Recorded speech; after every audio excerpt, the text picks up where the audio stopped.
I had never worked in drive-thru before. My background before I moved to the Middle East was casual dining.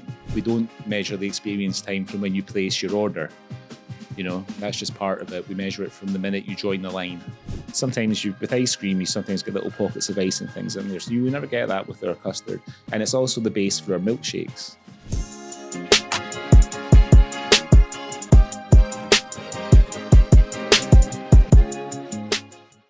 Like, hospitality is like any other industry in that it will evolve with technology. I think, you know, perhaps you and I are looking at it at the moment a bit subjectively based on what the type of experience that we like to have if we go out for dinner. Yeah, you know, I think you and I may be looking at it through the prism of what we like when we go out for a meal and the sort of experience we like to have.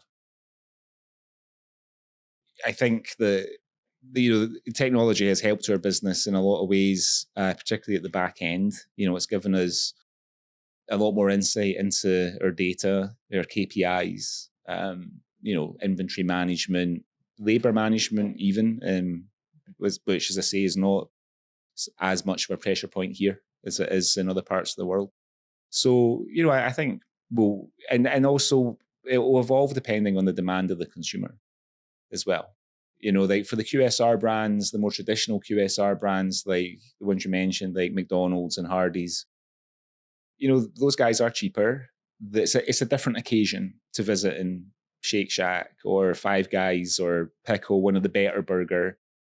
I don't mean that our burgers are necessarily better, but we would always call them better burger brands because, you know, it is a slight premium. Whereas those brands perhaps are a bit more about convenience. You know, like McDonald's in the UK, I think their biggest store type in the UK now is drive-thru. And drive-thrus are all about convenience. You know, and McDonald's have a price point where, you know, a family of four can feed everybody for probably £20, £15-20. I'm not sure what McDonald's charge in the UK. It's been a while since I've been there. So it's a different pressure point for them. You know, I think with us, we're always going to come back to our hospitality roots and credentials. And I think that's what our guests expect from Shake Shack. It's not necessarily convenience. It's about coming and having an experience. When you mentioned the different QSR brands, right? This is something I wanted to get your thought on as well. Like a QSR brand, like Shake Shack does do in person. It doesn't do, I haven't seen a lot of food court setting Shake Shacks but I've seen drive-thrus, one which is in Barsha. Right. Drive-thru deliveries, right? Like how do you, like if the core premise of Shake Shack is the experience, right? How do you make sure the experience is good, whether it be a kiosk, whether it be inside the restaurant, whether it be delivery, drive-thru? Okay. What are the factors that you have to consider to ensure that experience is better? So I'll start with drive-thru. Drive-thru it's quite new to us. We've only got one, the one that you can see in Barsha. You can see it from Sheikh Zayed Road. I had never worked in drive-thru before. My background before I moved to the Middle East was casual dining. You know, the sort of TGI Fridays market, Chili's, that kind of thing. I worked for brands in the UK. So I'd never done drive-thru. My old boss and mentor, a guy called Martin Dugan, he worked for McDonald's in the UK for 30 years before he came out to the Middle East. And he actually got Shake Shack going. He was the business director back then, and he launched the brand here in the Middle East. So he understood and there's a real science to drive-thru. You have to keep the cars moving. Now, for us, that's a challenge because we cook to order.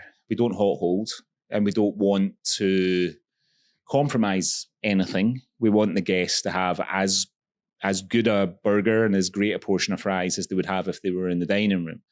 So the way we built the drive-thru was we used technology and we also built it so that the order point, the payment window, and the pickup windows are a certain distance apart.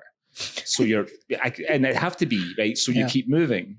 So when you order at the order point, if you're ordering 8 burgers, as soon as you say your first burger, it's going to go to the kitchen. They're going to start cooking it. And then it should take you maybe 20 seconds once you've placed your order to drive around to the payment window. We'll pay you. We'll take your payment. We'll give you napkins, condiments, etc. And then it will take you maybe another 20 seconds to drive around to the collection window. If everything goes right, the bag will be hanging out the window for you when you come round, and everything will have been cooked to order because we start cooking. So we don't wait until you give us the whole order before we start cooking. Okay. You know what I mean? Like as soon as you order and the cashier is punching your order into the till, it goes to the kitchen and those guys will start making it. But is there like a percentage of wastage and everything because people tend to change their minds? Very small. Okay. Very small. And the other thing that we'll do, if we're really busy, we just put, we call it waving. So we just smash patties in the grill. So there's always beef cooking on the grill. Okay.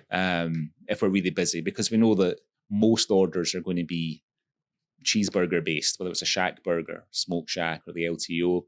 9 out of 10 times it starts with a cheeseburger. So the drive-thru locations are more complicated because you have to make sure the demand inside the restaurant's also there, but also have that 40-second window to do 8 burgers somehow. And the other thing we have in the drive-thru in Barsha is we have a delivery driver's collection counter, which is separate from the dining room as well. So the delivery drivers have got somewhere where they can sit and wait for the order. You know, we have water and stuff in there for them and things, and just so they can, especially in the summer, right? It must be one of the worst jobs in the region, being on a motorbike in Dubai in the summer. Driving. And that all helmets and the safety, everything. Yeah. Exactly. So, you know, we try and look after their welfare in there.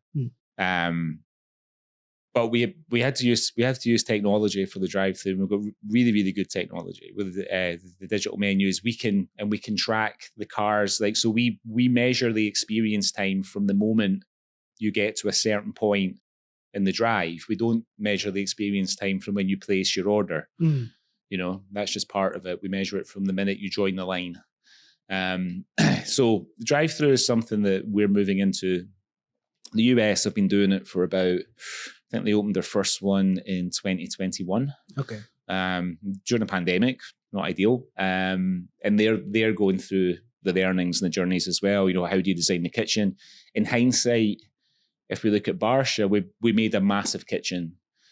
What we've learned is it maybe didn't have to be as big as we made it, you know? But there's a lot of things to consider. You know, the order taker needs to be somewhere quiet because kitchens are noisy. Yeah. You know, so the order taker has to be able to hear you placing your order over the microphone. You don't want to hear all the hustle and bustle of the kitchen because then you will be able to hear the order taker talking to you either. So he or she... Also outside there's noise and everything. Exactly, so it's that side as well. Exactly. So he or she needs to be somewhere quiet and we need to be able to see you as well, you know, so we can see you on the screen as you're placing your order. So that's drive-thru. We're still learning. We're going to open more this year. We've got one opening in Kuwait and all being well in April. We've got one opening in Abu Dhabi in July, and we're opening one in Khobar in Dammam in Saudi. And what about the delivery platforms? Because now the delivery is kind of interesting, right? Because it's not you having control over your user experience. It's a third-party company having, so whether it be Talabat or Noon or Deliveroo, it's them thinking about their user journey rather than your user journey, right? Yeah. How do you work with that? Because again, if your principle is experience, it feels like you have less control in this regards, right? So in terms of addressing the experience, we want to make sure that we're using best-in-class packaging so your food stays fresh for as long as possible. We would work with the delivery aggregators to have what we would call a promise time. Okay. So we don't want any aggregator driver to be driving longer than maybe 20 minutes from the restaurant to the guest. So how we map it out is important as well. Now the aggregators are, they're essentially tech companies, really. Yeah. And where you fall on the listings for your category is all down to the algorithm, and the algorithm's influenced by how many orders your restaurant takes. Are you meeting that promise time? Is the restaurant meeting the promise time? you know. So for us, we have to decide, well, where does it make sense to have delivery? So we don't have delivery in Dubai Mall, for example, because as you might expect, you know, the mall, they don't really want, it's a busy mall. They don't want delivery drivers wandering around as well in a busy mall. So our guys would have to run away down the stairs to one of the car parks, meet their rider, hand over the order, and all that's adding time on. And it's not, operationally, it's clunky and it's difficult. So we wouldn't put delivery in there. Barsha is very accessible. It was built for delivery in a sense with that. Yeah, it's outdoor, driver it's welfare. Individual unit. Yeah, and a little sort of driver's welfare area that we have there as well. You know, places like Mercato Mall are easy for the drivers to access. And also, I think the drivers, they will go on their device and they'll pick the delivery that they want to do. And I think I think I do the same thing myself. If it's an awkward location to get to, I'm not sure how the drivers are paid, but I think they're paid by delivery made. Yeah. So they want to make as many deliveries as they can in their shift. They don't want to go somewhere where they know they're going to have to stand around for ages and wait because the kitchen is notoriously slow, you know, or somewhere that's difficult to get into and difficult to get out of. So we have to think of all those kind of things. But, you know, in terms of the things that we control, like that delivery radius that we agree with the aggregator is really important. You know, Shake Shack delivers pretty well. It's never going to be as good as it is in the store. And I don't think anywhere is, really. You know, anybody that does home delivery, it's limited, right? Like you send a box and... The product, and it's usually, it's going to be like 15 or 20 minutes old by the time you're ready to eat it. You know, whereas if you come to the restaurant, it's cooked and it's fresh and it's optimum. And in the restaurant, right? When Shake Shack operates, like what is the target demographic? Because if I'm not wrong, right? Like I would imagine the target market is not somebody who goes to a McDonald's or a KFC, right? Like it would be a slightly different target market in general. Well, we're more expensive, so we have to keep that in mind. Okay. You know, Dubai is not a particularly price sensitive market, generally speaking. I mean, you can't go too far, but you know, I would disagree. Okay. Right? Like I would disagree in the sense that, yes, we have a lot of tourists who are not as price sensitive, but we do have a significant chunk of expatriate population over here who are extremely price sensitive, like especially if they're from Asia, less so from Europe, but like more so from Asia, they are extremely price sensitive. So I've seen a lot of people, if the choice is between Shake Shack and McDonald's, the mind goes like, oh, they're all just burgers, which is not the case, but like that is the comparison that is being made, right? Like all the fresh quality, everything aside, ultimately it's just a burger, right? So how do you target that market, or do you say that this is a little out of scope? Well, I guess we have to be realistic. We can't be all things to all people. You know, we do have some more value-driven things on the menu, like a hot dog is only 10 dirhams, for example. So there are some things that we've kept at I guess maybe you might call it an entry-level price, because we do appreciate that. We experimented because we also know that the Middle East has a big Indian population, and a lot of people from India don't eat meat at all. You know, a lot don't eat beef. So we tested a veggie burger, and it was a sort of like it was a bit like a falafel. Okay. And we did it with tahini and everything. And the objective of that was to try and reach that market. And it was moderately successful. It wasn't successful enough for us to keep it on. And, you know, I think a veggie burger is something that we'd probably look to come back to in the future, but we'd want to do something that's quite Shake Shack, you know, not just do what someone else has done. So it's definitely something that we come back to, but we have attempted to reach that market. If I looked at somewhere like Saudi, you know, Saudi it's a massive country with a huge population, and it's quite value driven there. You know, so like brands like Al Bake do very well there. Yeah, because families they tend to be big families. They might not have a lot of like a big income coming into the house, maybe like a modest income coming in. So if they're going out for a treat, they want to make sure that they can feed everybody for a reasonable price, and I think that's why Al Bake's done so well.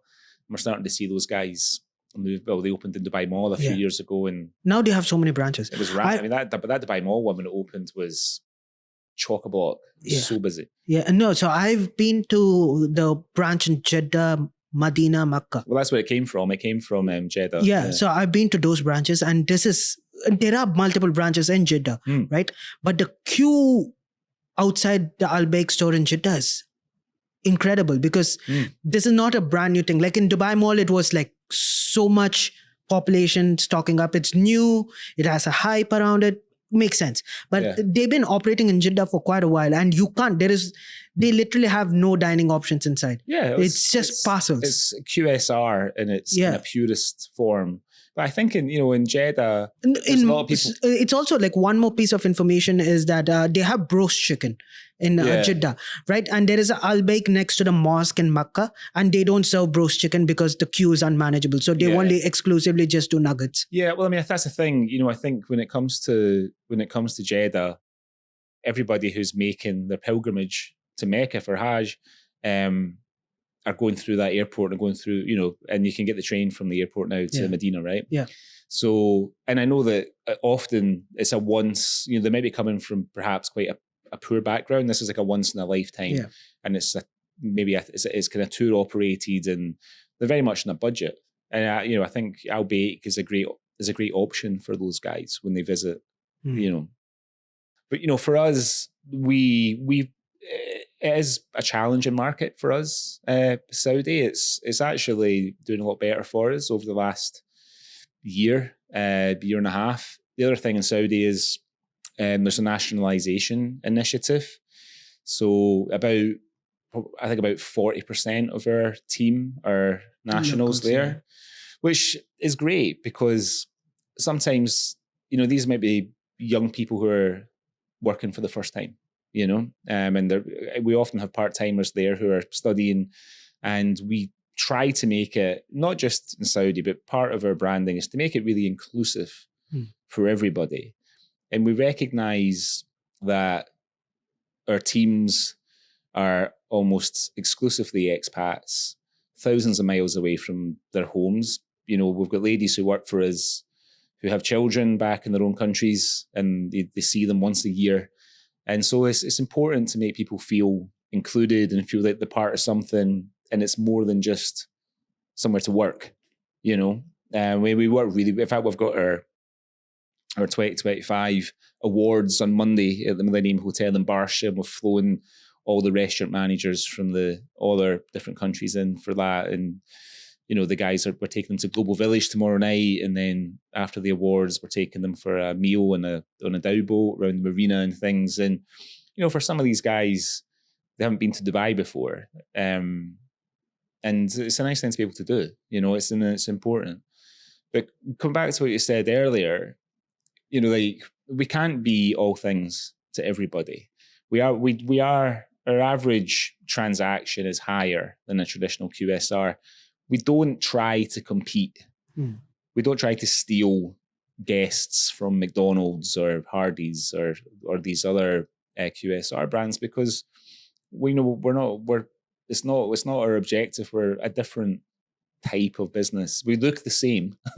And you said it before, like a big role of our marketing guys is that education piece, because otherwise, you're right. What's the difference between a cheeseburger from Shake Shack and a cheeseburger from McDonald's? Probably even better question is the ice cream, right? And Frosties. The custard? Yeah, right. Like, do I get 2 dirham ice cream from McDonald's, or do I get it for significantly higher price at Shake Shack? And then that's where the education falls in place, right?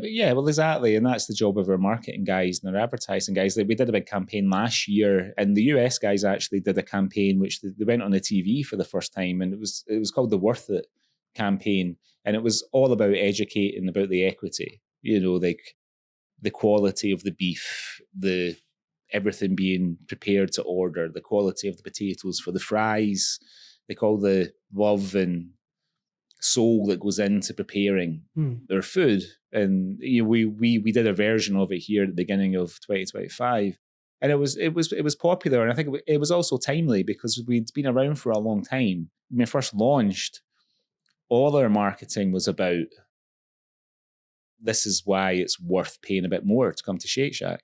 And every now and again, we just have to kind of remind people. When it comes to the custard, I mean, it looks like ice cream, and but it's called frozen custard, and it's incredibly smooth. There's no air in it, so there's no air in it. Then ice can't. Sometimes with ice cream, you sometimes get little pockets of ice and things in there. So you will never get that with our custard, and it's also the base for our milkshakes as well. So it's very, very indulgent. We don't. The US sell a lot of milkshakes because it's the kids in America grow up in milkshakes. It's part of the culture. In the US, it's not so much here because people don't kind of drink milk in the same way as they do in the West here. There's no cows here, certainly. So it's not, people tend to grow up with Laban. So it's a tough sell. But we do all right. People do come for our shakes. And that I would also assume that means like your menu items are constantly experimented on, right? Like you mentioned the veggie burgers and so stuff. We do an LTO usually once a quarter. We'll have What's an LTO? Sorry, an LTO is a limited time offer. Oh, right. Okay. Where we'll have it used to be we'd have a guest burger. But when we added chicken to the menu in 2016, we tend to do platforms now. So you might remember I think that we just did the white truffle one toward the end of last year. So it was a really indulgent burger with a white truffle sauce, and we did a chicken version, a beef version. We also do our version of a veggie burger is our shroom burger, which is a breaded portobello mushroom with cheese, and it's fried. It's really nice, really indulgent. And we did a white truffle version of that as well. We did the fries, and we had lemonade and a shake to go with it. It's like a limited time menu. So we do that to attract new guests and also to give regular guests something new to try. Shack Burger is our hero product, and it's what we'll always sell more of than anything else. But the LTOs are good because it's a good way to engage with the guests as well. And something we did one last summer where we did 2 different barbecue burgers. So we did one with like a smoky barbecue sauce, one with a sweet barbecue sauce. And we could have fun with it, like asking guests, a sort of Pepsi challenge, if you like. What's your favorite? We did a bit of fun in the stores, asking them to taste both and tell us which was which. So the LTOs give us a good opportunity to engage sort of market test as well, right? And also, like if an LTO goes incredibly well, it might find itself on the core menu. Like the black truffle burger that's on our core menu, that was an LTO once, and it was and people were asked us, when's it coming back, and we ran it as an LTO a few times, and then truffle was a really popular flavor profile here. So now it's on the menu. But I would also imagine if you're doing an LTO every quarter, that comes with extra supply chain issues and stuff because it's not a constant item, right? So do you have like a dedicated team just for LTO? Yeah. Right. Well, we have a supply chain team. And we're Shake Shack in the Middle East is franchised by the Al Shaya Group. Yeah. So that we have resource, there, and we have our supply chain team. And so the guys, we try and give them as much notice as possible, because if you're importing a new product into any of the GCC countries, you've got to register it. Yeah. And it takes time. And it's got to be checked as well to make sure that it's, that there isn't any kind of banned items into it, it's halal, etc.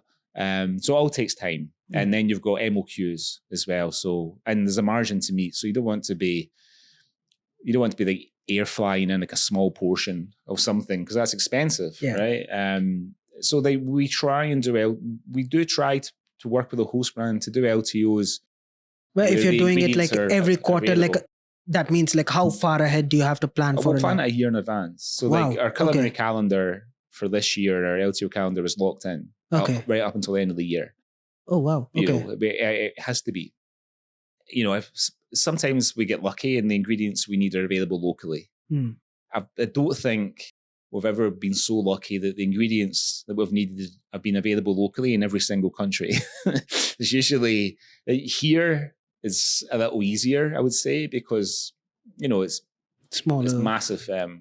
It's a massive industry, the hospitality industry. And there's a lot of suppliers and players here and importers and things. The smaller markets like Bahrain are a little bit more challenging sometimes. But yeah, they planning it as far in advance. I would imagine like Saudis also, because your Jeddah is here, your Kober is there. Yeah. Like there's a lot of logistical nightmare that comes with it as well. Yeah, well, yeah. I mean, the thing is, we're not the only hospitality brand in the Al Shaya stable, so there's Cheesecake Factory, which carry a lot of SKUs. There's P.F. Chang's, there's Raising Cane's, Chipotle, Pinkberry. So, sometimes we get lucky and there's an ingredient that those guys are using. And that's good then, because that's good for the whole organization, because we don't have to bring something in specific to just one brand. But do you not take decisions, probably asking the wrong question, but is it not possible to, if you have everybody's SKUs in order, can't you optimize your LTOs according to the ingredients that are quickly available? Well, we do try to do that. Okay. We do try to do that, because the guys in America, we refer to them as the host brand, the franchisor. They have their own supply chain team who work with their guys, and they can help. If they can say, right, well, especially if they've done some of these LTOs in the US before, they can say, well, that for that truffle sauce we used this brand from this supplier, and we know that it's available here, and you can get it from that guy or this guy, whatever. So, but you just have to do it as far in advance as you can. Being nimble can be a challenge here, for sure. Although we do manage to do it every now and again when we have to. But yeah, the kind of routes to market, especially we're importing beef and it's coming from Australia or America or Uruguay sometimes, and it comes by sea, and that takes time, So you have to get your orders right. You don't want to run out of you don't want to be running out of beef, because it's not that easy to find an alternative at short notice. So it's quite intricate, and you have to be quite meticulous and good at forecasting. Sounds difficult, but thank you, Greg, for coming in. That's my pleasure. Interesting. I'll probably have a Shake Shack after this. I'm actually starving.